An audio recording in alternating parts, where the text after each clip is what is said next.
20 ya. 22 tahun menikah, nanti Oktober tanggal 9 ya. 9 Oktober itu pernikahan kami yang ke-22 tahun. Jadi bukan satu masa yang singkat juga, dan sepanjang 22 tahun 20 hampir 22 tahun menikah ada banyak perkara yang kami hadapi. Tetapi kembali kepada 3 dasar pernikahan yang saya mau share pada hari ini. Ada begitu banyak pelajaran tentang pernikahan yang kita dapatkan tentunya.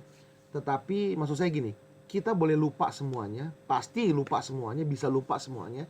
Tapi mohon jangan pernah lupakan 3 dasar yang saya akan sampaikan ini. Karena semua pernikahan, semua bicara pernikahan itu selalu berkaitan dengan 3 hal ini, 3 dasar ini. 3 dasar hubungan ini yang sangat penting sekali. Hubungan apapun, hubungan bisnis kah, persahabatan kah, hubungan kerja kah, teristimewa hubungan pernikahan. 3 dasar ini sangat penting sekali ya. Nah, mari kita buka dulu Alkitab kita. Matius 7 ayat 24 sampai 27. Ini saya udah bikin ini. Ya, biar ini maksudnya gini, kita jadi paham betapa penting sekali yang namanya dasar itu. Katakan gini, setiap orang yang mendengar perkataanku dan melakukannya, dia sama seperti orang yang bijaksana yang mendirikan rumahnya di atas batu. Kemudian turunlah hujan dan datanglah banjir. Lalu angin melanda rumah itu, tetapi rumah itu tidak rubuh sebab didirikan di atas batu. Tetapi setiap orang yang mendengar perkataanku ini dan tidak melakukannya, ia sama dengan orang yang bodoh yang mendirikan rumahnya di atas pasir. Kemudian turunlah hujan dan datanglah banjir. Lalu angin melanda rumah itu sehingga rubuhlah rumah itu dan hebatlah kerusakannya. Nah, kita tentunya paham ya betapa pentingnya yang namanya dasar itu ya. Penting sekali yang namanya dasar itu. Orang bangun rumah pertama pondasinya. Ya, pondasinya itu penting sekali. Nah, ini saya ada beberapa gambar ya yang saya mau tunjukkan kepada kalian. Ini apartemen rubuh di mana ini? Ini di Shanghai. Juli tahun 2009 ya, di distrik Minxing, China, ya, Shanghai. Lihat ya, paku buminya pendek kecil begini, cuma segini ya. Ini menewaskan 2 pekerja bangunannya. Untung belum ditempati ya. Ya kan? Dan lihat lagi kan. Jadi bayangkan pondasi doang. Nah, mungkin tolong di tolong ini minta tolong ada yang di mute nih. Oke ya. Jadi gini, kamu bisa lihat dari si pondasinya ya. Cetek banget ya. Cetek banget ya. Ini juga pendek banget nih, kayaknya kecil banget. Bayangin kita tinggal di sini ya, ngeri banget ya. Nah, lihat tuh. Jadi dia bangun nih bangunan 11 lantai, kurang lebih ini berapa nih ya? 1 2 3 4 5 6 7 8 9 10 11 12 13 ya. 13 lantai itu pondasi segini doang tuh. Paku buminya iyalah gitu ya. Kecil banget ya. Nah, ini dia tuh, lihat tuh paku bumi itu kayaknya kecil-kecil banget gitu ya. Kok kayaknya asal-asalan ngebangunnya ya.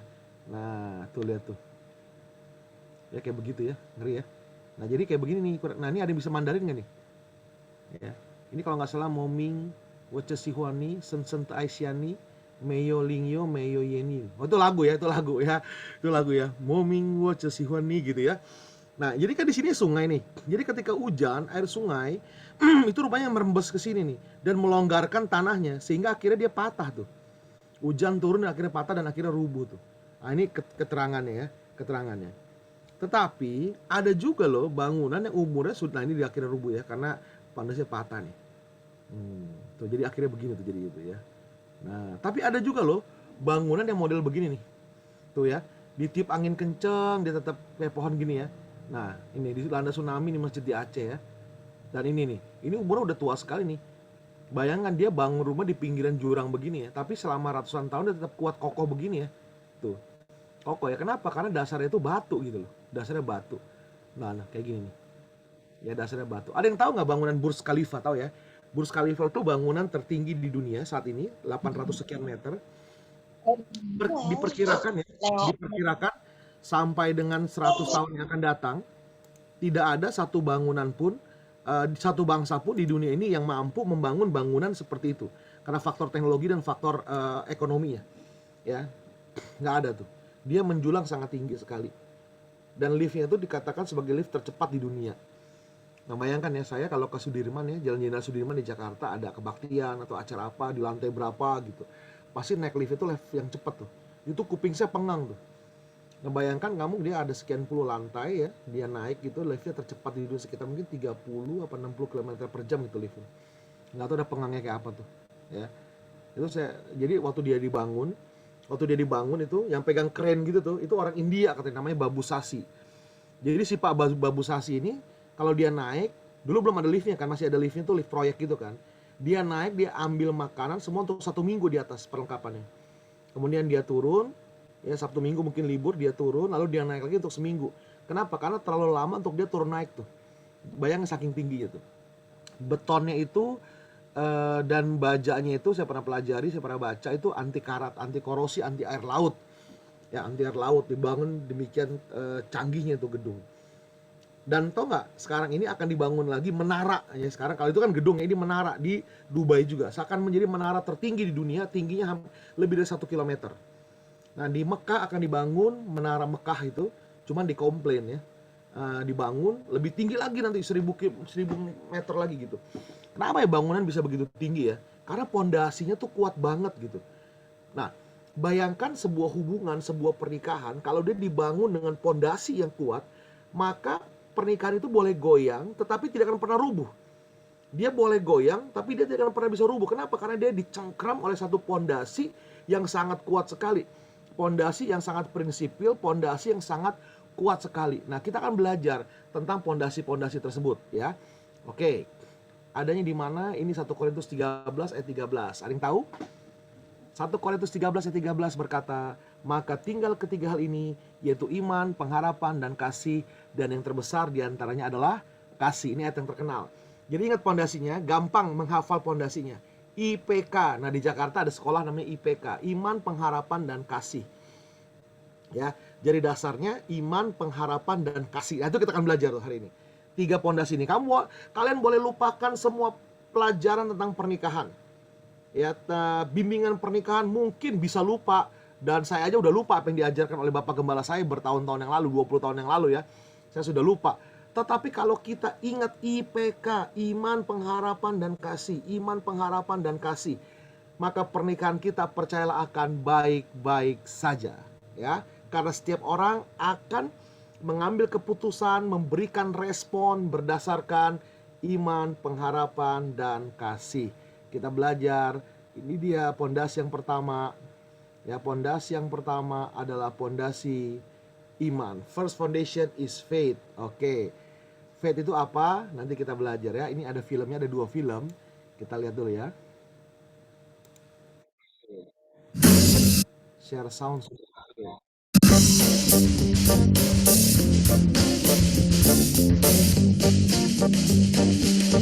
Mobil bukan untuk pria yang berulang. Bapak, istrinya, kalau masih ada waktu untuk pulangnya jadi kangen. Jadi sampai di rumah loh. Mobil siapa tuh? Mix a mess of mortar, you add some add water. See the mellow-rooney come out, slurp, slurp, slurp. Ada laki-laki deh dulu.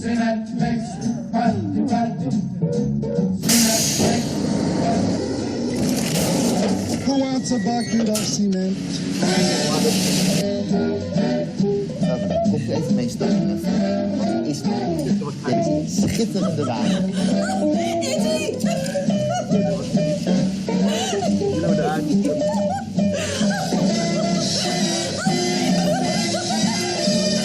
Oke ya. Nah, kita lihat sekarang film yang kedua.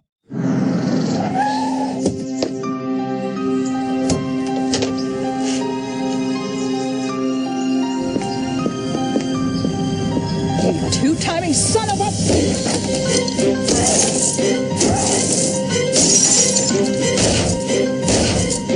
Honey, what are you doing? We can fix anything. Jadi bayangkan ya, kalau orang yang cemburuan kayak gitu ya bahaya ya. Jadi dasar yang pertama itu adalah faith atau iman ya, atau iman. Iman itu bahasa Yunaninya pisteo, artinya percaya. Ya, percaya. iman, percaya ya. Tadi kita lihat bagaimana kecemburuan itu sudah membuat orang nggak lagi percaya ya sama pasangannya ya. Dan akhirnya hasilnya jadi nggak baik. Oke, faith, percaya. Percaya itu menjadi sebuah dasar pernikahan yang pertama loh. Kita nggak mungkin menikah dengan orang yang kita nggak percaya. Kita pasti akan menikah dengan orang yang kita percaya. Kita akan membangun bisnis dengan partner bisnis dengan orang yang kita bisa percaya. Kita tidak mungkin berhubungan dengan orang yang kita nggak percaya. Kita tidak mungkin meminjamkan uang kita kepada orang yang tidak percaya. Ya, kita tidak percaya. Ya, kalau ada teman datang sama kita, gue janji deh, gue pulangin deh, minggu depan deh gitu ya. Minggu depan deh. Nah, teman kita ini udah terkenal dah, janji ya. Kemarin teman saya bilangin, ada adik saya bilang ini. Ada orang tanya sama saya katanya, bisnis apa sih menjanjikan? Oh, dia bilang, sini, lu ada di 10 juta nggak? Nah, lu kasih pinjem temen lu, entar deh lu dijanjiin, katanya bisnis menjanjikan. Gimana beres? Janjinya besok, lusa gitu ya. Janji-janji tinggal janji. Kita nggak mungkin memberikan janji kepada bangun bisnis dengan orang yang kita nggak percaya. Di Indonesia ini ya, ada satu imbuhan, satu kata tambah imbuhan yang arti itu seperti karet yang panjang kalau ditarik. Kata itu bernama an. Ya, janjian. Jam berapa? Ketemu nanti ya. Di di Grage ya. Jam berapa? Jam 1-an. Nah, itu bahaya tuh, jam 1-an itu. Ya, jam 1-an itu berarti dari jam 1 ya 00 sampai jam 1 59 menit 59 detik. Tak, jam 2. Nah, itu baru terlambat. Ya, dia datang jam 2, bahkan datang 2:30. Loh, datang jam 2, 2:30. Loh, janjiannya jam 1. Enggak, kan gue bilang jam 1-an. Ya kan, baru telat 15 menit nih, udah di jam 2:15 ya. Jam 1-an. Nah, itu bahaya tuh ya. Bahaya tuh ya. Jadi kadang-kadang kita juga nggak bisa terlalu yakin dengan orang yang kita nggak bisa pegang janjinya. Nomor 1 itu kepercayaan. Ya, nomor 1 itu kepercayaan. Sama Tuhan pun sama. Kita harus percaya kepada Tuhan. Percaya yang bagaimana ya gitu ya? Percaya bagaimana ya? Percaya itu ada 2. Pertama, percaya sebagai persetujuan akali. Kalau saya tanya ya. Teman-teman percaya nggak ya kalau saya punya uang 1 juta lah? Mungkin kalian ngeliat tampang saya, nggak mungkin lah kalau dia nggak punya duit 1 juta lah, pasti ada lah ya. Nah, itu persetujuan akali. Karena ngelihat tampangnya, oh oke lah ya, bisa lah ya, di masa uang 1 juta nggak ada. Itu persetujuan akali. Tetapi kemudian ada satu persetujuan lagi yang lebih penting daripada akali adalah persetujuan batiniah. Persetujuan batiniah ini biasanya menurut dengan pengalaman. Jadi percaya itu pertama saling kenal. Kita nggak mungkin percaya sama orang kita nggak kenal. Bicara kenal, bicara pengalaman. Ya, makanya yang kedua, orang bisa percaya ketika dia mengalami. Oh iya, kebenaran nih orangnya kedapatan sebagai orang berintegritas nih. Orang ini orang berintegritas. Integritas itu apa sih? Integritas itu orang yang diomongin, yang dia omongin dengan yang dilakukan sama. Itu integritas. Suami di rumah maupun ketika dia dinas luar kota itu sama orangnya, nggak berubah. Nah, suatu hari saya waktu kerja dulu jadi marketing, saya sama bos saya itu somehow pokoknya saya diminta untuk pegang wilayah Bandung. Pegang wilayah Bandung nih, ya, saya pegang wilayah Bandung. Lalu saya ketemu sama distributor kita, saya kasih barang ke dia di Bandung, saya terusin teman saya soalnya saya kasih barang. Dan ini yang luar biasa. Pagi itu, siang itu saya ketemu sama dia di tokonya, sama istrinya, sama anaknya gitu ya, ketemu, ngobrol apa. Terus dia kayaknya pengen treat saya nih, ya. Dia pengen serve saya sebagai marketing yang kasih dia barang banyak. Yuk nanti malam ya kita main biliar ya. Ayo, saya bilang gitu. Ayo main biliar. Dia nggak tahu waktu itu saya sudah jadi hamba Tuhan. Udah diangkat jadi PDP di GBI sini, dekat rumah sini. Dia nggak tahu saya sudah jadi hamba Tuhan. Yuk main biliar, saya pikir main biliar ya udah. Saya tuh nggak bisa main biliar gitu, ya. Ayo main biliar yuk gitu, oke yuk gitu. Ternyata saya diajak bukan main biliar, saya diajak ke Saritem. Tahu Saritem nggak? Itu lokalisasi di Bandung. Saya ini ke diskotik aja belum pernah loh, diajak ke begitu, saya bingung sekali. Saya bukan orang yang suka keluyuran. Saya bahkan pacaran aja baru sekali langsung kawin gitu. Jadi bukan bukan istri saya itu pacar pertama saya, bukan playboy, bukan apa gitu, nggak suka keluyuran malam, diajak ke begituan. Aduh, di tempat gitu saya bengong ngeliatin gitu kan, ngeliatin. Saya akhirnya pesen nasi goreng aja, udah makan di kafe nasi gorengnya sama teman saya. Dia bilang, lu enggak lah, dia bilang, kata teman gue, udah bosan ginian, gue nggak mau. Terus saya ngomong sama dia, kamu tahu nggak ya, tadi pagi kita ketemu istrinya, kita ketemu anak-anaknya, hari ini kita anterin dia ke tempat beginian. Ini orang nggak akan diberkati, saya bilang. Dan itu betul loh. Saya kemudian mengundurkan diri dari perusahaan itu. Jadi kemudian ya, pokoknya kemudian di tempat itu apa yang saya lakukan? Saya telepon istri saya. Saya telepon, yang tahu nggak nih aku lagi di mana nih? Di mana? Di Saritem. Apaan itu? Itu tempat pelacuran gini. Waduh, dia panik. Tapi tenang, saya bilang. Tenang, aku kuat kok, tenang aja. Gua nggak akan main-main, tenang. Iman saya kuat gitu ya. Kalau mau nakal mah di Jakarta aja banyak beginian, tapi tenang gitu. Terus dia doa sama Tuhan. Aduh Tuhan, suami saya berhenti kerja aja deh Tuhan. Sekarang dia kuat, gimana besok-besok Tuhan. Doa istri yang kepepet dan ketakutan sangat besar kuasanya. Kemudian saya sama beberapa bulan kemudian saya berhenti dari perusahaan itu. Dan mana loh orang yang di Bandung ini kabur loh dia. Tokonya tutup, dia kabur, dia bawa kabur duit bos saya 750 juta loh, hampir 1 M. Ya kan, nggak diberkati karena ya dia begitu gitu ya. Jadi unsur percaya itu penting sekali. Integritas itu penting banget dalam sebuah hubungan. Ya, pertama bisa saling percaya karena saling mengenal. Kedua, selain saling mengenal juga kedapatan orang yang memang berintegritas gitu. Jadi kalau kepercayaan sudah hilang tuh sudah hancur tuh. Ya, contoh nih, saya banyak contoh aneh-aneh ya. Jadi gini, dulu ada tetangga ya. Pokoknya mohon maaf nih, saya bukan mau menghina, bukan mau body shaming ya, bukan ya. Tapi ini kenyataannya mau buat menggambarkan maksud saya ini begini gitu ya. Sekali lagi mohon maaf, ini bukan body shaming ya. Tetangga kami ini kurang cantik lah, kurang lebih begitulah, kurang cantik lah. Sehingga kemudian dia menikah dengan orang lain, dia menikah di luar dari gang gitu. Kayaknya dia tinggal di dalam gang. Dia menikah dengan orang dari nggak tahu dari mana lah dia menikah gitu. Suaminya itu supir luar kota, supir truk yang nganter barang keluar kota. Biasanya kalau pergi tuh bisa seminggu gitu ya. Tapi ini baru berapa hari pulang dia.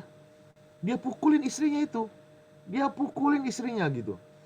Wah, tetangga sampai keluar pada ribut. Kok begini gitu. Nah rupanya kemudian suaminya cerita kenapa dia pukulin istrinya. Karena waktu dia bawa truk, malam-malam kan dia tidur. Waktu dia tidur dia bermimpi celana dalamnya dipakai oleh laki-laki lain. Wah, dia berasumsi bos istrinya selingkuh gara-gara mimpi itu. Dia buru-buru pulang, dia tuduh istrinya selingkuh, dia pukulin istrinya. Sampai cerai itu akhirnya karena dianiaya begitu. Ya kan? Betapa pentingnya yang namanya percaya itu. Kepercayaan itu harus dijaga. Kepercayaan itu nggak bisa nggak, dia harus dijaga. Kita nggak boleh sembarangan dengan yang namanya yang namanya kepercayaan ya. Dengan namanya kepercayaan. Nah, makna dari kata pisteo itu atau pisces itu adalah character of one who can be relied on. Karakter dari seseorang yang bisa diandalkan. Ya. Nah, percaya di sini adalah sampai pada tingkatan kita menyerahkan diri. Karena dikatakan bahwa setan juga percaya sama Tuhan, ya. Iman tuh percaya, setan juga percaya sama Tuhan. Tapi iman yang bagaimana nih? Iman sampai kita berani menyerahkan seluruh kehidupan kita ke dalam tangan Tuhan. Contoh ya. Kalau kita pasti pernah naik pesawat ya. Pernah nggak tanya pilotnya lulusan mana? Pernah nggak tanya pilotnya nyontek atau enggak ujiannya? Pernah nggak tanya dia dalam kondisinya bagaimana waktu dia bawa pesawat hari itu?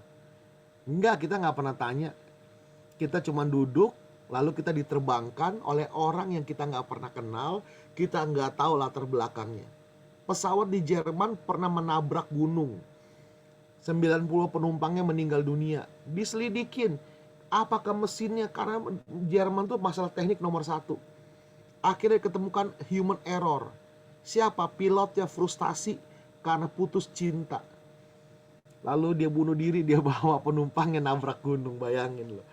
Iya kan? Kita naik pesawat, kita nggak pernah tanya pilotnya. Kita serahkan diri kita kepada pilotnya. Kita serahkan kepada nasib kita kepada pilotnya. Bayangkan, kepada pilot yang kita tidak kenal saja kita menyerahkan diri, apalagi kepada Tuhan. Nah, di dalam pernikahan itulah kita juga menyerahkan diri sepenuhnya kepada pasangan kita, kepada suami atau istri kita. Nah, suami atau istri yang menerima seluruh kehidupan dari pasangannya harus menghargai ini. Bayangkan, istrimu atau suamimu mempercayakan seluruh rahasia hidupnya ke dalam tangan kamu. Dia menyerahkan nasib dengan suaminya. Namanya pun pakai nama suaminya. Dia hilang sudah namanya sendiri, ya. Nah, bayangkan dia menyerahkan seluruh hidupnya ke dalam tanganmu, wahai para suami. Jangan sia-siakan kepercayaan yang sudah dia berikan ini. Kamu pun para istri menerima kepercayaan, menerima hidup dari suami kamu. Kamu harus bisa menjaga kepercayaan ini. Sehingga proses dua menjadi satu. Dengar ya, dua bukan satu begini loh, tapi dua menjadi satu. Itu berjalan. Nah, banyak orang tidak mengenal Tuhan seutuhnya, juga tidak mengenal pasangan seutuhnya. Proses dua jadi satu ini, itu harus berproses betul dan terjadi ketika kita saling percaya dan menyerahkan hidup kita. Saya sebutnya sebagai seroh nih. Seroh itu yang ngomong teman saya. Saya cerita tentang dia, saya sama istri suka begini loh. Oh, itu namanya seroh, dia bilang. Suka apa, tau gak? Ini kalau gini, kadang-kadang ya, istri saya bersenandung ya. Tiba-tiba saya bilang, tahu nggak? Baru aja tuh saya tuh mikirin lagu itu gitu. Atau saya yang nyanyi, dia bilang, Pak, tahu nggak? Aku tuh baru mikirin lagu itu. Atau tiba-tiba dia ngomong atau saya ngomong, pengen makan bakso nih. Kok kebenaran sih? Baru tadi aku mikirin mau makan bakso, katanya gitu. Dan itu terjadi bukan sekali dua kali, itu terjadi berkali-kali. Too awesome to be just coincidence gitu. Terlalu luar biasa untuk jadi satu kebenaran. Ya, untuk jadi satu kebenaran. Kenapa? Karena yaitu proses dari dua menjadi satu ini bertahun-tahun ini gitu. Menjadi satu roh. Itu bisa terjadi ketika kita sangat percaya kepada pasangan kita, kita menyerahkan diri kita kepada pasangan kita.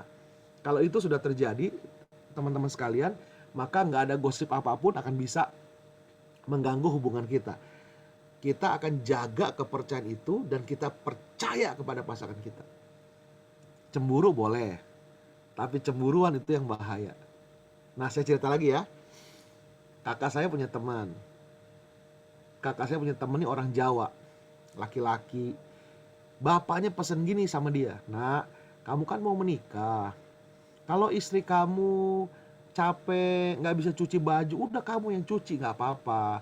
Atau bersih rumah, kamu yang bersihin rumah jadi laki-laki, nggak apa-apa, bantu istri kamu." Nasihatnya bagus ya.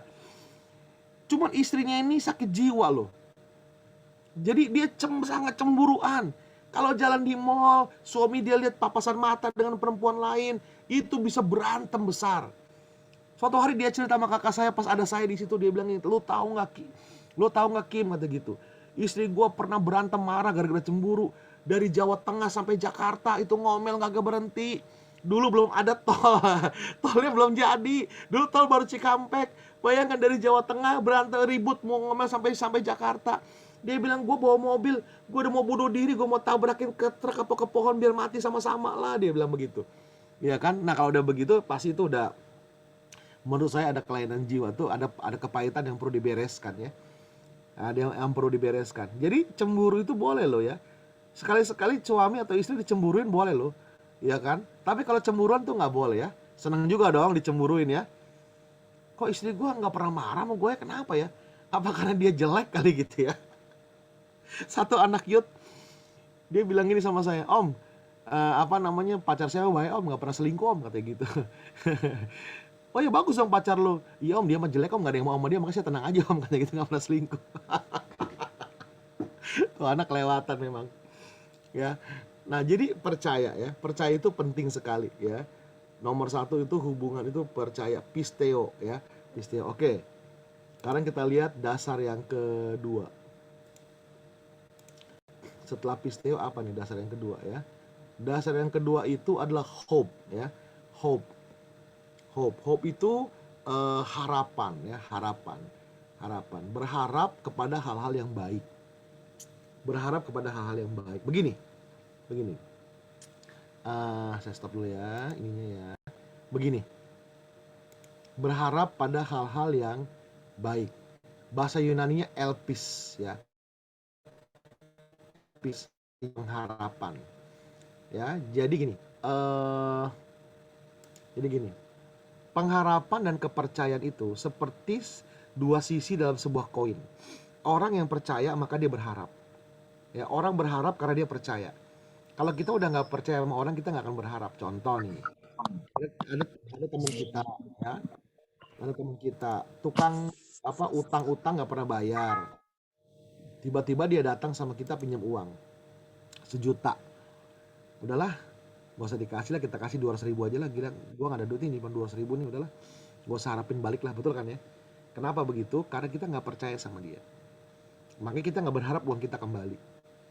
Di balik kepercayaan itu ada harapan. Harapan buat hal yang baik. Nah, ini nih. Salah satu ciri orang yang berharap baik ya, itu ngomongnya pasti baik. Perhatikan ini. Orang yang berharap baik dalam pernikahannya, orang yang berharap baik, dia pasti ngomongnya baik. Nggak mungkin nggak baik. Orang yang punya pengharapan baik, ngomongnya pasti baik. Contoh nih, ada nggak orang yang buka toko ya, lalu dia doa, Tuhan semoga tokonya sepi, semoga nanti kerampokan, kebakaran, barang-barang yang nggak laku. Ada nggak orang yang buka toko begitu? Kalau kita ke Bali ya, pagi-pagi kita belanja nih, uang kita itu dikeprek-keprekin untuk ke barang dagangan itu. Coba ya tes.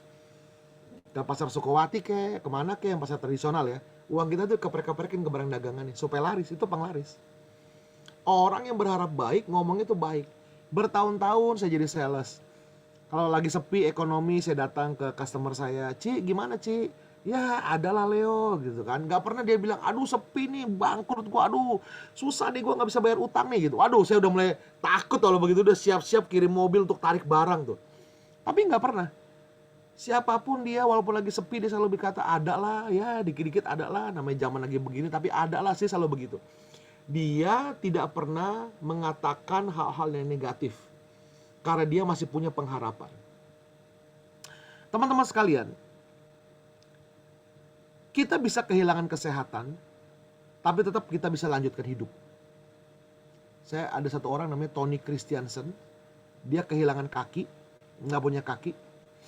Tapi dia salah satu orang yang bisa, dia orang New Zealand. Boleh cari di YouTube, videonya banyak sekali. Dia menjadi salah satu orang yang bisa mendaki Gunung Kilimanjaro, gunung bersalju tertinggi di Afrika. Dia dandua taekwondo, dia pilot, dia perenang, dia Baywatch tuh penjaga pantai, dia pembicara, dia menjadi motivator dalam keadaan nggak punya kaki lah, ya kan? Nah, kalau kita kehilangan uang pun kita masih bisa kerja.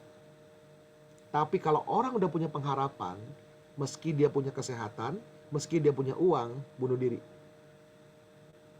Ngerti ya? Jadi kita nggak boleh kehilangan yang namanya pengharapan. Hope itu harus kita jaga. Orang yang punya pengharapan baik, ngomongnya pasti baik. Kalau orang selalu negatif, pasti isi hati dan otaknya negatif. Perhatikan itu. Jangan mengutuki diri kita. Gini, 1000 motivator boleh memotivasi kita. Termasuk 1000 haters boleh menghujat kita. Tetapi yang paling menentukan adalah, perhatikan ya, yang paling menentukan adalah apa yang kita katakan kepada diri sendiri. Karena that's what we believe. Karena itu yang kita percaya. Ya, jadi orang yang punya pengharapan ngomongnya pasti baik. Dalam pernikahan, orang dalam pernikahan kalau dia punya pengharapan yang baik, ngomongnya harus baik dan pasti baik. Ya. Nah, salah satu omongan yang baik adalah tiap hari mengucapkan I love you. Oke, saya tanya nih ibu-ibu, kapan terakhir kali suaminya ngomong I love you? Waduh, kok kemarin, waduh puji Tuhan kemarin, masih lumayan lah kemarin lah ya. 2000 tahun yang lalu. Waduh, tuh zaman waktu Tuhan Yesus belum disalib ya. Jangan curhat, Tika. Jadi curhat ya. Ayo, Bapak kapan istrinya ngomong I love you? Saya mau tanya nih Bapak, kalau lagi telepon sama istrinya di depan teman-temannya, mau tutup telepon, berani ngomong I love you nggak di depan teman-temannya?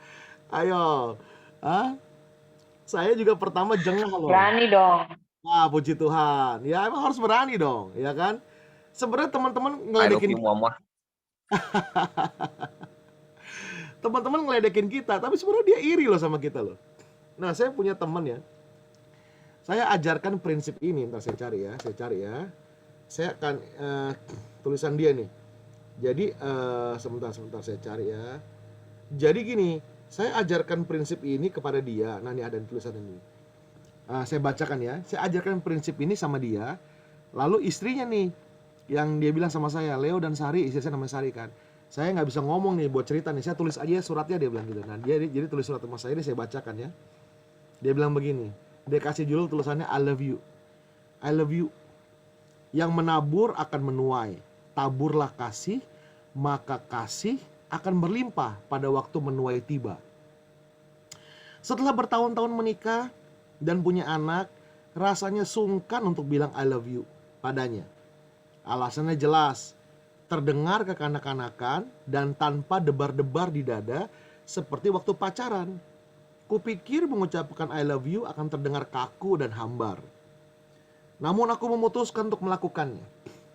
Pertama kali aku perlu membulatkan tekad mengenyahkan rasa malu. Suaraku terdengar agak serak dan pelan. Ternyata untuk bisa memulainya perlu kerendahan hati juga. Tapi akhirnya aku berhasil juga bilang I love you. Dia hanya tersenyum. Ini suami ini cuma senyum doang.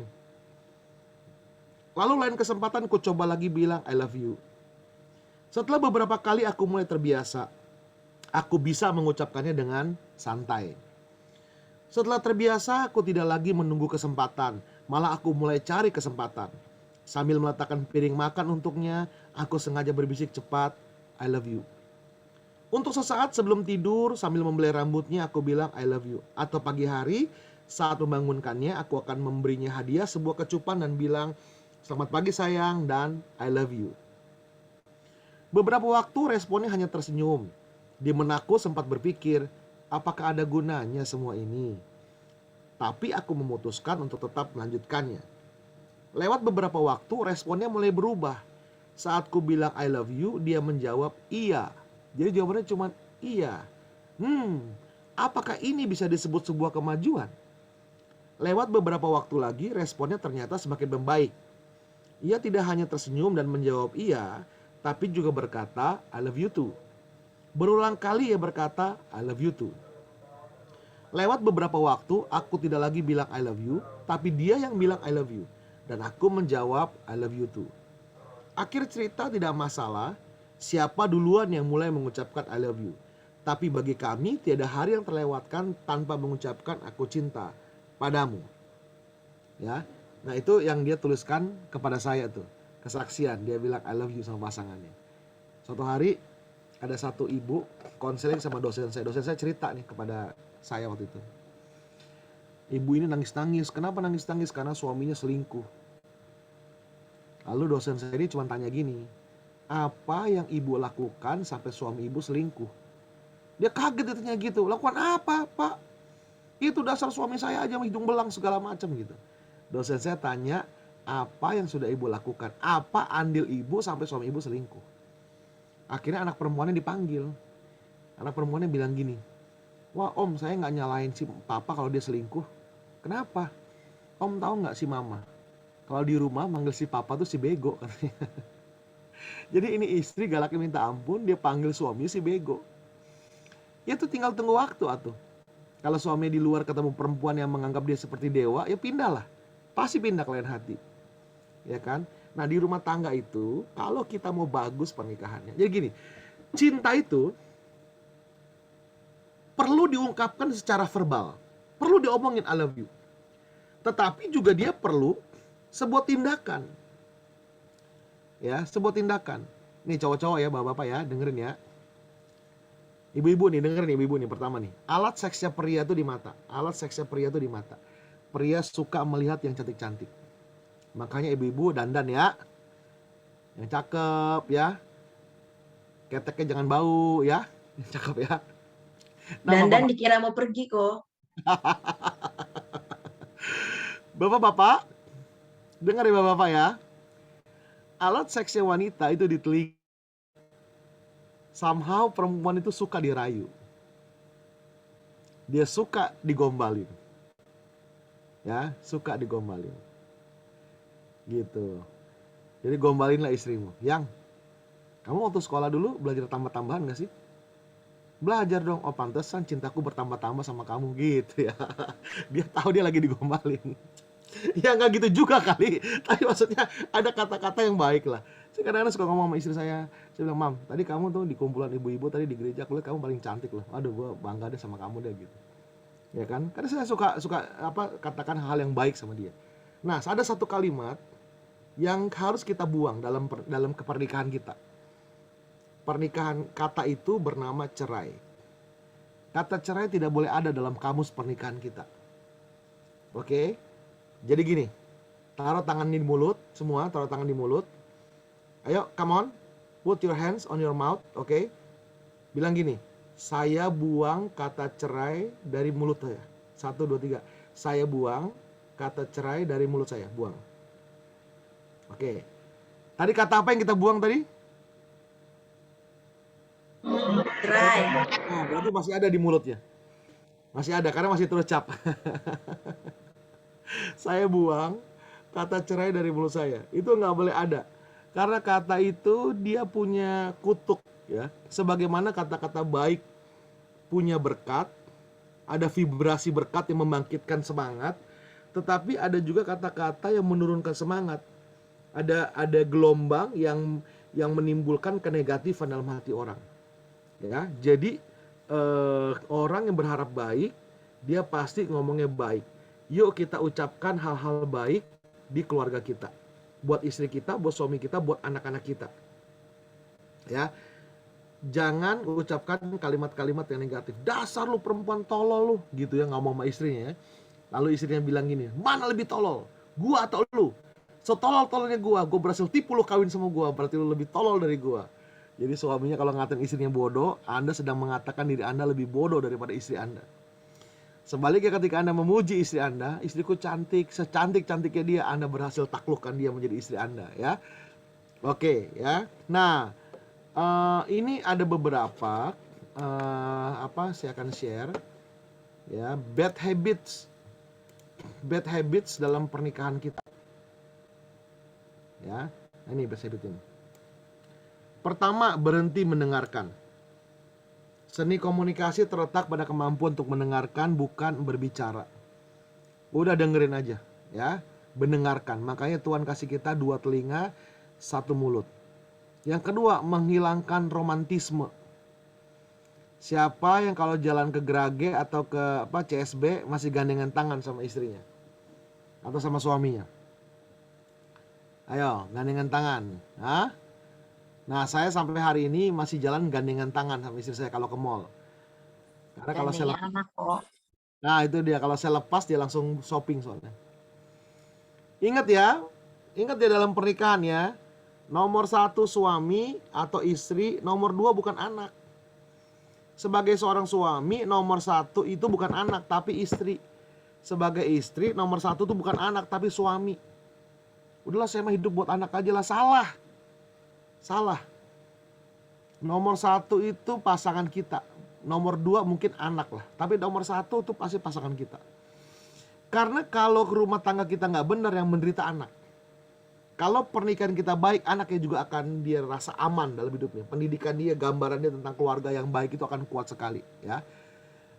Jadi saya ada waktu di mana saya berduaan dengan istri. Saya dating dengan istri. Kadang-kadang ke mall atau kita jalan kaki, kita lagi hobi jalan kaki. Kita berdua jalan kaki, itu me time, our time berdua jalan kaki ya. Jadi nggak boleh ada yang namanya kita romantisme tuh hilang. Nonton berduaan, makan berduaan, gandengan tangan berduaan. Cinta itu perlu dikasih makan. Makanannya romantisme. Jangan sampai udahlah ada anak lah, aduh udah ada anak, jangan. Kasih waktu untuk kita tetap romantis. Menyalahkan pasangan dalam segala hal. Dikit-dikit salah pasangannya. Jadi berhenti menyalahkan pasangan, mulai membangun dia. Lari dari pertengkaran. Udahlah gue gak mau tahu lah, gue pusing lah. Kabur. Gak boleh, pertengkaran tuh harus diselesaikan. Nah, istri saya itu paling pintar dalam hal ini. Kalau kita berantemnya malam, pagi-pagi udah pelukan lagi. Biasanya dia yang menginisiasi perdamaian. Kalau kita berantemnya pagi, kita pergi kerja, pulang pasti udah pelukan lagi. Selalu dia yang menginisiasinya. Kemudian saya nggak mau kalah, saya mulai belajar dan menjadi semakin dewasa. Sehingga sekarang saya bisa menginisiasi, saya bisa ngebaik-baikin istri saya ketika emosi sudah mulai naik. Ya, itu harus tuh, nggak boleh dua-duanya keras. Tidak boleh lari dari pertengkaran, harus diselesaikan. Tidak jujur soal keuangan. Nah, Pah, ini aku nemu duit Pak di lemari Pak. Duit siapa nih Pak? Itu duit sial. Duit sial, iya udah gue umpetin, sial masih ketemu sama lu gitu ya, duit sial ya. Udah gue umpetin masih juga ketemu sama lu, sial gitu ya. Nah, berhenti bersolek dan memperhatikan diri. Jangan berhenti dandan. Yang keren. Suami kadang-kadang saya suka ngeliat istrinya cantik, suaminya cuek aja pakai sendal jepit kadang-kadang, ya kan, mentang-mentang udah laku ya. Nggak boleh ya, suami juga harus dandan yang bagus ya, dandan yang rapi ya. Perempuan juga harus dandan yang rapi ya. Nah itu kurang lebih itu ya. Nah kemudian ini ada beberapa quotes ya, saya sampaikan ya. Most people do not listen with the intent to understand. They listen with the intent to reply. Banyak orang mendengarkan bukan untuk mengerti, tetapi untuk nge-reply, untuk ngebalas. Itu salah sekali ya. Jadi listen ya, belajar mendengarkan. Yang kedua, the word listen contains the same letters as the word silent. Kata listen atau mendengarkan memiliki huruf-huruf yang sama, dengan kata silent atau diam. Ya, jadi kita harus belajar untuk mendengarkan. Nah, ini the third foundation ya. The third foundation adalah cinta. Oke. Dalam bahasa Yunaninya cinta ini adalah agape. Agape. Agape. Ya, agape. Artinya love atau kasih yang tidak mengharapkan balasan, kasih yang cuma punya Tuhan ya. Agape ini adalah dasar dari pernikahan Kristen ya, bukan eros ya. Agape ini sesuatu yang tidak wajar dan bertentangan dengan natur manusia. Kalau kita kan, dia selingkuh, balas selingkuh, dia maki-maki, balas maki-maki, emangnya dia doang yang bisa, gue juga bisa. Itu manusia. Suatu hari para arkeolog menemukan satu batu menhir, batu besar, dan setelah mereka crack tulisan itu sebagai batu salah satu tulisan tertua di dunia, mereka menemukan bahwa tulisan itu dibikin oleh seorang raja yang bernama Hammurabi. Makanya batu menhir itu disebutnya Codex Hammurabi, kodenya Codex Hammurabi. Dibikin oleh Raja Hammurabi untuk rakyatnya. Apa isinya? Isinya adalah hukum. Hukum yang dibuat oleh Raja Hammurabi untuk rakyatnya. Isinya gini, mata ganti mata, gigi ganti gigi. Ya teman-teman sekalian, hukum tertua di dunia ini adalah hukum mata ganti mata, gigi ganti gigi. Cuman Yesus yang ngomong, kalau kamu ditampar pipi kanan, berikan yang kiri. Kalau orang minta baju, kasih jubah, berjalan 1 mil, berjalan 2 mil. Cuman Tuhan, itu hukum kasih. Tuhan, kata si Petrus, berapa kali kah kita harus mengampuni? 7 kali kah? Ingat ya, 7 kali kah? Sebenarnya menurut adat orang Yahudi, mengampuni itu cukup 3 kali. Mengampuni saudaraku. Siapa tuh saudaraku? Sesama orang Yahudi. Karena di luar Yahudi itu bukan manusia untuk mereka. Ya, hukum Yahudi itu, hukum Taurat berkata 3 kali. Pengampunan yang kau berikan kepada saudaramu cukup 3 kali. Yang keempatnya udah tuman ya, udah gak usah diampuni lagi gitu. Tapi Petrus dia datang, dia bilang 7 kali kah? Keren kan? Karena secara budaya cuma 3 kali. Tapi kemudian dia bilang 7 kali. Lalu Tuhan bilang ini sama dia, salah. Yang benar itu 70 kali 7 kali. 490 kali. Bukan berarti kesalahan yang 491 kali kita tidak ampuni, bukan itu. Tapi Tuhan sedang berbicara mengenai hukum kasih. Ya. Makanya pernikahan Kristen adalah the unity of two forgivers. Pernikahan Kristen adalah kesatuan dari 2 orang pemaaf. Kata maaf, sebagaimana kata cerai nggak boleh ada di mulut kita, sudah dibuang. Demikian pula kata maaf tidak pernah boleh habis dari mulut kita. Baik meminta maupun kita berikan. Forgiveness terdiri dari kata forgive. Terdiri dari dua kata for dan give, untuk diberikan. Makanya jangan disimpan, harus diberikan. Ya. Bayangkan kalau istri saya tidak pernah memaafkan saya. Bayangkan kalau saya tidak pernah memaafkan istri saya. Ingat gak lu kesalahan lu? 47 tahun yang lalu. Buset, 47 tahun yang lalu masih diingat. Dulu presidennya masih Soeharto kali itu. 47 tahun yang lalu. Waktu itu Ken Arok baru jadi raja Singosari. Suaminya bingung, apaan? Apa yang gua lakukan gitu ya. Ingat gak lo gitu. Gak boleh ada tuh forgiver. Kita harus selalu forgiving ya. Kasih itu yang tidak wajar, agape itu. Karena kita gak punya agape. Kita maunya mata ganti mata, gigi ganti gigi. Itu manusia. Unnatural love, kasih yang tidak natural. Yang punya agape cuma Tuhan. Nah ini seninya di sini. Yang punya agape itu cuma Tuhan. Makanya hubungan kita dengan Tuhan, hubungan pribadi kita sama Tuhan harus dijaga. Suami istri harus punya the same faith. Makanya saya sangat menganjurkan suami istri harus ada di satu gereja. Nggak boleh nggak ada di dua gereja. Saya kemarin-kemarin ada satu kasus di mana suaminya ke gereja A, istri ke gereja B. Akhirnya jadi bertentangan. Suaminya pelayanan, hamba Tuhan bertentangan dengan istrinya, dengan agama, dengan gereja yang berbeda, dengan beberapa kredo atau pengakuan iman yang berbeda. Jadi akhirnya bermasalah juga tuh. Nggak boleh ya. Jadi harus punya iman yang sama. Perhatiin deh, setiap rumah tangga yang berantakan, hubungannya dengan Tuhan pasti terganggu. Coba deh, selalu diawali dengan hubungan dengan Tuhan terganggu. Kalau kita baru pulang KKR, pulang kebaktian, didoakan, rasakan hadirat Tuhan, pasti nggak mau berantem. Kita pulang, mobil kita dipepet sama motornya, kita bisa angkat tangan, kasih salam Pak, mohon maaf Pak, silakan lewat Pak, gitu. Kenapa itu? Karena hadirat Tuhan, kehidupan Tuhan mengalir. Makanya supaya agape mengalir, hubungan kita sama Tuhan terjaga, gitu. Iya kan? Kalau suami yang malas ke gereja, istrinya dorong.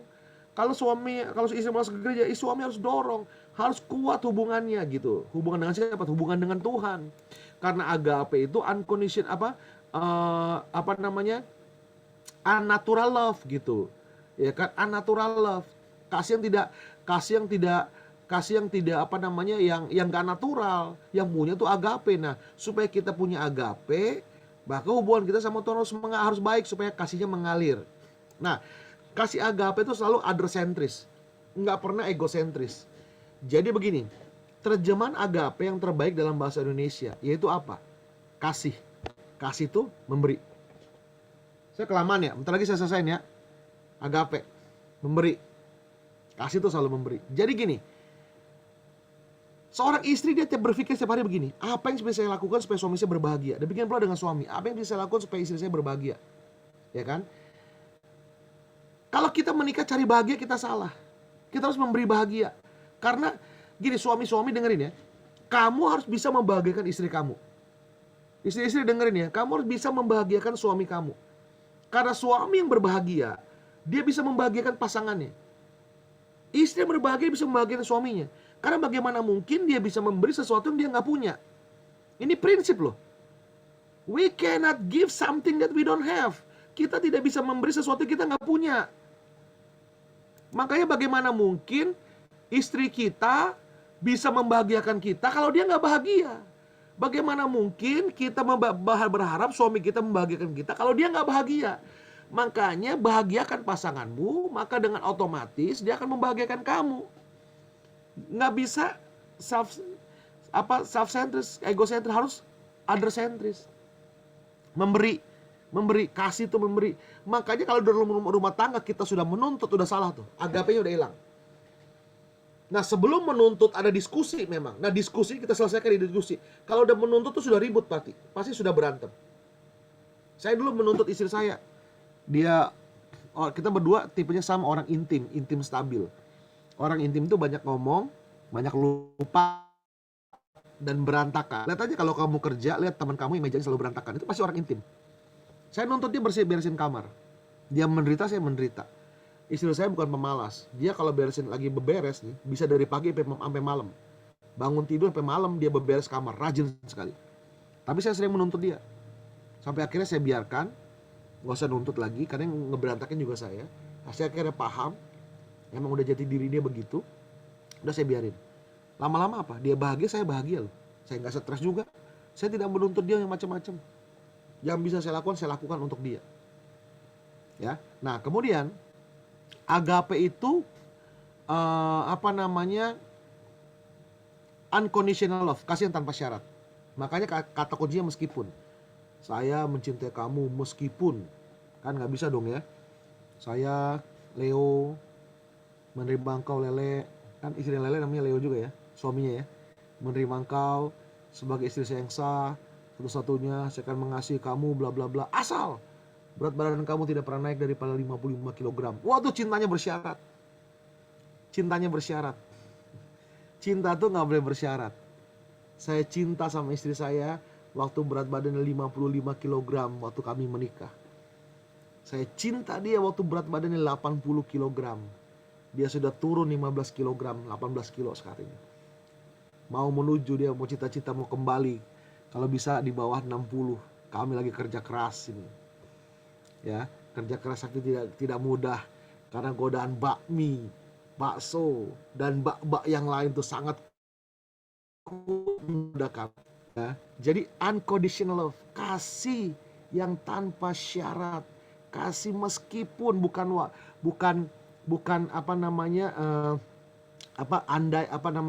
yang bersyarat, meskipun ya, bukan jikalau. Saya mencintai kamu jikalau, bukan, tapi meskipun. Itu kasih agape, selalu meskipun ya. Meskipun. Jadi hubungan dengan Tuhan harus dibangun dengan kuat sekali ya. Agape. Nah, tadi iman, pengharapan dan kasih. Bagaimana kalau iman gagal dan pengharapan gagal? Kalau iman gagal, pengharapan pasti gagal. Banyak hubungan tuh hancur ketika hancur ketiga hal ini, yaitu iman, pengharapan dan kasih. Tapi Alkitab mengajarkan kasih yang lebih besar adalah, yang terbesar adalah kasih. Kasih akan membebat banyak kesalahan. Kasih akan mampu menutupi banyak kesalahan. Saya pelayanan di Pria Sejati itu lama sekali. Dan saya melihat pernikahan yang dilahirkan kembali. Suami-suami yang gak bener. Saya bayangin ya, saya punya temen ya. Tukang selingkuh loh. Sampai suatu hari istrinya sakit di rumah sakit nih. Ini teman saya ini, dia datang sama selingkuhannya. Ini ke rumah sakit, dimasukin istrinya di rumah sakit. Istri lagi tidur di ranjang sakitnya di rumah sakit. Dia datang bawa selingkuhannya. Dia bilang gini sama selingkuhannya, dia bilang gini, tuh kan, gue bilang kan, lu lebih cakep dari bini gue kan gitu. Kamu bayangin jadi perempuan tuh gimana sakitnya, dia ngomong gitu. Tapi ini teman saya yang perempuan ini, istri ini baik hati luar biasa. Setiap suaminya pulang dimasakin masakan kesukaannya tanpa sianida, nggak pakai sianida. Dimasakin air panas, bukan untuk disebor ke muka suaminya, tapi buat dia mandi. Sini mandi dulu lu sebelum pergi. Ini makan dulu sebelum lu pergi, biar lu kuat. Makan apa gitu. Sampai akhirnya suaminya bertobat loh. Mereka benar-benar luar biasa pasangan, bersaksi di mana-mana, bertobat. Jadi saya lihat gini, kasih itu membebat. Saya melihat pernikahan yang dipulihkan itu adalah ketika dia punya istri yang dengan lapang dada, dia terima suaminya, dia ampuni suaminya, sehingga pernikahannya dipulihkan kembali. Guys, nothing greater than forgiveness. Tidak ada yang lebih besar, kuasa lebih besar di dunia ini selain daripada pengampunan. Gak ada yang mampu mengalahkan kebencian selain pengampunan. The demonstration of love, the highest, the greatest demonstration of love is forgiveness. Demonstrasi terbesar dari tindakan kasih adalah pengampunan. Iman, pengharapan, dan kasih. Ketika iman gagal, pengharapan gagal, maka kasih mampu menyelamatkan segala-galanya. Jadi, you bisa lupakan segala-galanya, tapi ingatlah IPK, iman, pengharapan, dan kasih. Oh, saya boleh tambah nggak 5 menit? Ada beberapa hal nih. Boleh nggak tambah 5 menit? Boleh kok, boleh. 5 menit, begini. Waktu saya menikah dengan istri saya baca satu buku. Kalian nanti boleh beli bukunya, boleh cari. Judulnya gini, Selamatkan pernikahan Anda sebelum pernikahan itu dimulai. Saving your marriage before it was start. Itu ditulis oleh 2 orang konselor, suami istri di Amerika, hamba Tuhan. Namanya Dr. Les dan Leslie Parrott. Les Parrott itu suaminya, Leslie itu istrinya. Dari salah satu prinsip pernikahan yang mereka ajarkan itu ada satu yang penting banget yang saya mau ajarkan sama kita sekalian. Yaitu adalah gini. Hukum yang tak tertulis dan tak terkatakan. Hukum yang tidak tertulis dan tidak terkatakan. Hukum ini ada, tapi nggak pernah ditulis dan tidak pernah didiskusikan. Tapi ada hukum ini. Kapan kita tahu hukum ini ada? Ketika pasangan kita melanggar hukum tersebut, yang tidak pernah ditulis, tidak pernah dikatakan, lalu kita bersikap negatif. Kita bereaksi negatif, atau pasangan kita bereaksi negatif waktu kita langgar. Nah, dalam konteksnya si Leslie dan Leslie Parrott itu gini. Si Les ini sebagai suami, dia berasal dari kelas pekerja. Which is mereka dari orang tuanya dan dia juga dari Monday to Friday itu 9 to 5 PM tuh kerja di kantor. Sabtu Minggu itu kesempatan untuk mereka tidur, bangun siang. Tapi keluarga istrinya itu keluarga dari bukan kelas pekerja. Sabtu Minggu tuh jadi acara keluarga untuk mereka untuk beberes rumah. Nah, waktu mereka habis kawin, mainlah mereka ke rumah mertua, ke rumah si Leslie ini. Jadi mereka, Leslie bangun pagi, keluarga bangun pagi beberes rumah. Suaminya si Leslie ini gak mau bangun pagi. Istrinya marah, lu gak menghormati keluarga gua. Mereka bangun pagi, beberes rumah, bercengkrama, kita ketawa-ketawa, lu tidur. Leslie bilang, loh, gua gak tahu, gua dari kelas pekerja, biasanya Sabtu Minggu gua bangun tidur, bangun siang, katanya gitu. Tahu gak ini terjadi sama saya dan istri saya? Saya berantem sama dia awal-awal menikah gara-gara sabun mandi. Sabun mandi Lifebuoy itu kan batangan ya. Kalau badan saya ini kan lebar kan. Ibarat kata tanah ini lapangan sepak bola badan saya ini. Jadi kalau sabun Lifebuoy udah tinggal sejempol gini, saya udah nggak pakai, saya taruh di kamar mandi. Karena udah nggak enak dipakainya. Lalu saya ambil yang baru. Itu kadang-kadang bisa 3 sabun tuh begini nih di kamar mandi. Dan namanya Lifebuoy kan warnanya pink gitu kan, lilac gitu kan, warna-warna gitu kan, merah gitu. Lama-lama kan dia jadi ngeping, lembek-lembek gitu, saya udah jijik tuh gak mau pakai tuh. Dia marah sama saya loh. Boros lu gini-gini, waduh saya kesal juga ya. Sabun Lifebuoy sekarang aja murah, paling goceng. Sekarang ini kalau kita pakai sekali sabun Lifebuoy kita buang, itu cuma goceng 150.000. Dulu itu sabun paling 2.000, ini cerita 20 tahun yang lalu loh. 21 tahun yang lalu. Jadi kalau kita sekali pakai buang nggak ada masalah. Kenapa mesti marah-marah? Sampai kemudian saya ke rumah dia dan saya lihat di kamar mandinya dia sabun Lifebuoy itu setipis kertas. Dia nggak ganti, udah benar-benar tipis baru diganti. Oh rupanya itulah hukum yang tak tulis dan tak terkatakan di rumah dia. Waktu pacaran dulu nggak pernah ngomongin ini nanti kalau pakai sabun sampai tipis ya. Enggak. Saya udah pelayanan bos. Ngomongnya wah udah misi, wah udah segala macam, visinya jauh ke depan, nggak ngomongin sabun, berantem gara-gara sabun. Apa yang saya lakukan akhirnya setelah kesel-kesel gitu, saya ambil sabun baru, saya ambil sabun lama, saya teplokin di situ, saya pencet-pencet gitu jadi sabun hamil. Ternyata tantangan itu melahirkan inovasi. Apa itu inovasi? Inovasi adalah satu usaha untuk mengatasi keterbatasan. Terus saya ke rumah dia nih. Mama saya itu biasanya kalau dia masak nggak dimakan nggak apa-apa. Jadi kalau dimasak tuh saya pulang saya lihat, mah aduh nggak nafsu makan mah. Udah masak Indomie aja lah gitu. Atau goreng telur lah gitu. Mama saya nggak pernah marah tuh kalau masakannya nggak dimasak tuh. Saya ke rumah dia udah kawin nih. Rupanya ini ibu mertua. Dia masak.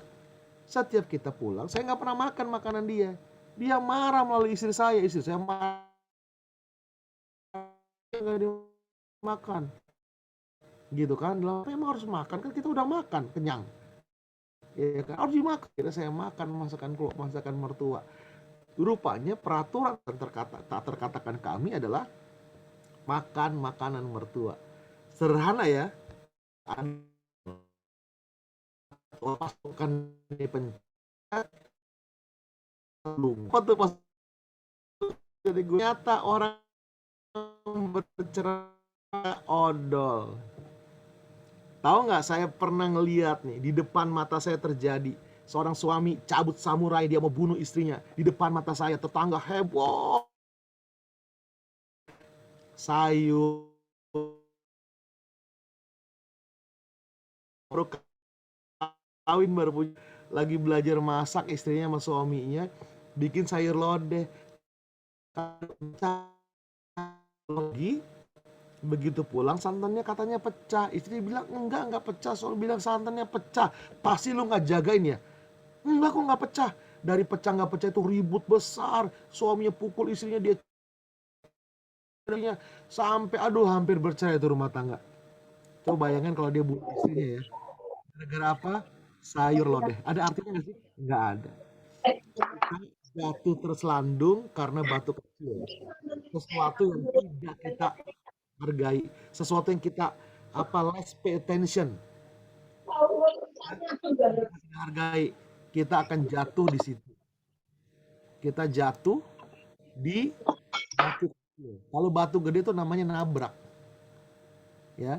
Jadi hati-hati dengan hal-hal kecil ya. Kita harus perhatikan. Semua mulai iman, pengharapan, dan demikian buat firman Tuhan. Biar kiranya apa yang saya sampaikan hari ini, seminar pernikahan, seminar keluarga ini boleh memberkati teman-teman sekalian. Apa yang saya sudah lakukan hari ini, khotbahkan hari ini, itu sudah saya praktekkan dalam hidup saya. Makanya saya berani ajarkan kemana-mana. Tuhan memberkati.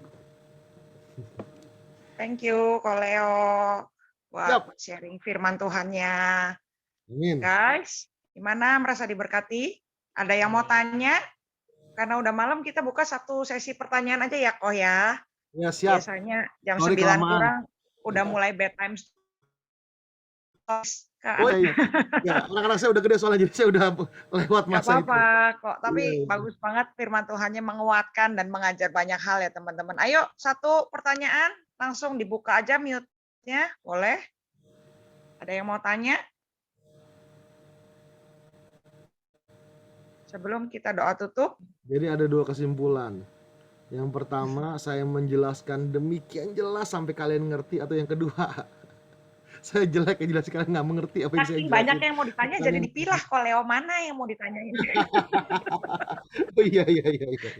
Ada yang mau tanya, guys? Nggak nanya sih, cuma sharing. Gara-gara dengar boleh. Leo tadi kan suami dengerin di jalan pulang ke rumah, nyampe rumah I love you. Terus saya ketawa. Nah, kalau nggak diomongin gitu nggak ngomong kayak kok.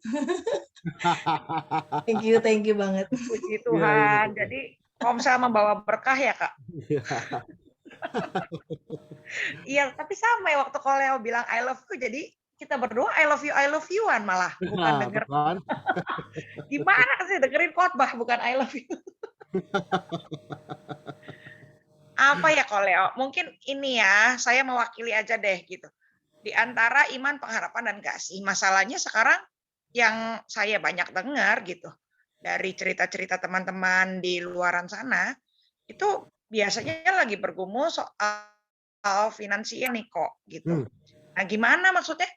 Gimana kita pasangan suami istri atau keluarga supaya tetap kuat di tengah ya guncangan ekonomi seperti ini ya. Mungkin pekerjaan lagi menurun, toko juga mungkin omset lagi menurun, semua lagi menurun. Gimana kita maksudnya bisa tetap mengasihi yang kayak unnatural love tadi dan unconditional love yang Koleo bilang tadi gitu. Khususnya dari segi finansial. Thank you, Ko. Iya.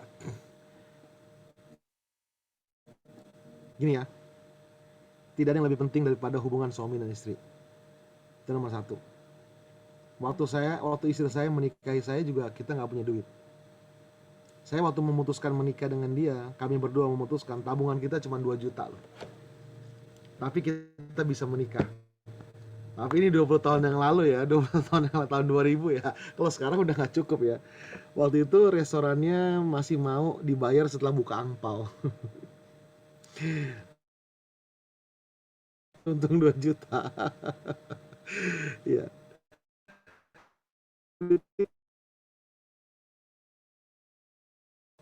Lalu kenapa uang kita jadi berantem? Saya selama 21 tahun ini dari begini. Dukungan istri di saat-saat kita lagi susah. Dan selalu ada berkat Tuhan. Mungkin kita nggak di atas, kita di bawah. Tapi perhatikan ini. Kita tidak akan pernah menyentuh dasar. We will never hit the bottom. Selalu ada di atasnya dasar itu. Nggak pernah kejedot. Selalu ada di atasnya. Sebokeh-bokehnya kita selalu ada di atasnya. Yang membuat kita minus adalah gaya hidup. Saya pengalaman, saya tahu. Kami pernah hutang kartu kredit. Gaya hidup tinggi. Dan buat biaya hidup nggak tahu untuk bisa hutang kartu kredit gimana. Tapi puji Tuhan dengan berbagai macam cara kita selesaikan bayar. Kita ambil satu KTA, bayar kartu kredit, kita cicil KTA tiap hari, tiap bulan. Selesai, puji Tuhan. Kapok setelah itu nggak mau lagi utang kartu kredit. Sampai hari ini kita pakai kartu kredit, nggak pernah kita bayar minimalnya. Selalu saya lunasi. Jadi sebenarnya kalau kita pikir-pikir ya, kita nggak pernah susah sesusah-susahnya itu masalah uang.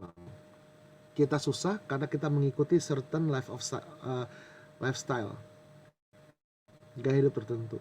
Harusnya harus gitu. Dan itu tidak akan mengganggu. Contoh, saya punya jemaat ya, tokonya tuh di Tanah Abang ada 8. Ini anak muda loh, mungkin seusia kalian nih. Tokonya 8. Pandemi ini tokonya 6 tutup, tinggal 2. Omset istri saya, Cici kata gitu. Bersaksi ini gitu. Lalu dia cerita betapa di masa-masa sulit begini dia ketemu Tuhan. Dia bilang, saya bersyukur loh tokonya tutup. Sekarang saya punya waktu berdoaan dengan Tuhan. Kalau dulu nggak ada waktu tuh, tutup toko harus mengcompile semua laporan dari 8 toko ini. Sekarang ada cuma 2, sudah sangat mudah sekali untuk ngerekap laporannya. Setelah itu dia punya waktu untuk suaminya, dia punya waktu untuk papa mamanya, bisa ajak mereka liburan. Dia punya waktu bahkan untuk Tuhan. Berdoa dengan Tuhan di rumah, dia bisa penyembahan, dia bisa doa. Penting sekali yang namanya jaga hubungan dengan Tuhan. Pertama ya, kita menikah pun dulu nggak punya uang. Lalu kenapa sekarang uang bisa membuat kita jadi ribut? Yang kedua, harus tahu bahwa kita tidak akan pernah menyentuh dasarnya. Kita itu minus karena gaya hidup, bukan karena kekurangan berkat Tuhan. Sekali lagi, hidup kita minus bukan karena kekurangan berkat Tuhan, tapi karena gaya hidup. Yang keempat, dukungan pasangan di saat-saat sulit seperti ini sangat penting. Jangan pernah ada kata-kata yang menjatuhkan. Harus kata-kata yang mensupport. Kata-kata yang saling menguatkan.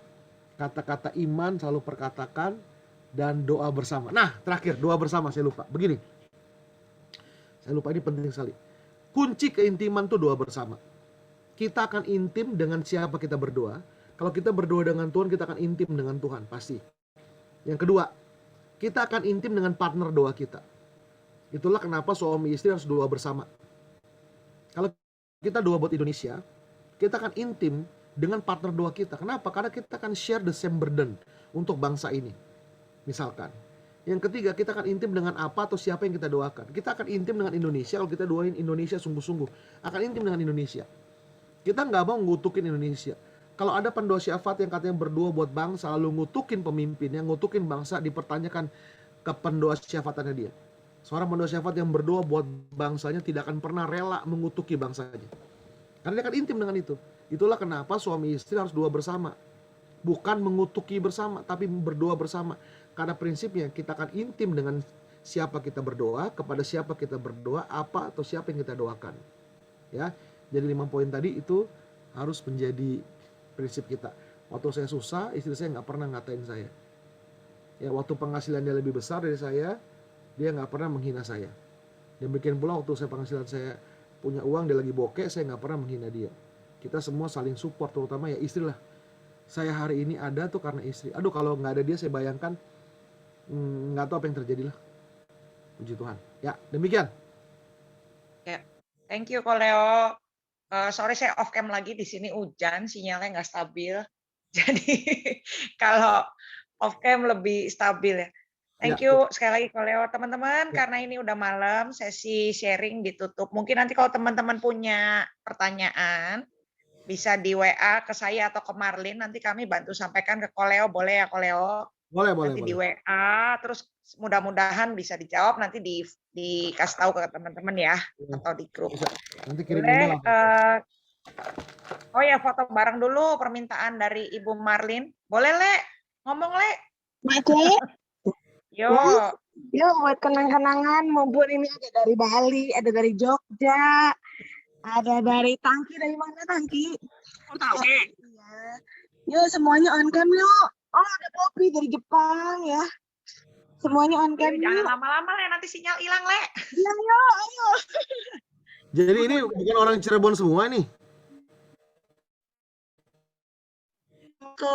Luar biasa. Luar biasa. Kotanya sih di Cirebon, kampungnya di Cirebon kok. Udah kemana-mana. Ini teman kita semua Koleo yang kita temui dari pelayanan gereja yang udah diutus Tuhan bersama dengan suaminya, mendampingi suaminya kemana-mana pergi, atau ada teman-teman kenalan kita yang lain yang di luar gereja, tapi yuklah kita sama-sama belajar dan dengar firman. Yuk foto yuk Le, cepet Le. Yuk, Mak Cek, tolong apa-apa Mak Cek. Iya. Gitu. Ya, siap ya semua ya. Mana satu? Tiga gaya. 1, 2, 3. Ganti. 1. Tunggu sih, bentar sih. Siapa itu? Bentar. Oh, Devi ya. Set. Cem. Wis durung. Aja suwe balik nih jam 10 Oke, ya. dikit. Ayo. Cici. Kode sih. Aduh, kok dicit. Wis pada pakai patung kabeh gue. Hitung Mak Cek, hitung. Hitung ya. Cici, loro. Telu. Oke, yang terakhir. Ayo, Devi udah belum? Kayak apa? Jempol. Yang terakhir ya. Oh, Iya, jempol. Ya, sip. Inyong beli bisa jempol. Yang megang siapa? Ya, siji. Loro. Telu. Oke. Akhirnya Cirebonnya keluar juga ya. Thank you. Thank you, Koleo. Thank you, Thank you ya Koleo. Koleo. Thank you semua. Doa. Thank you semuanya. Doa, Le. Jangan.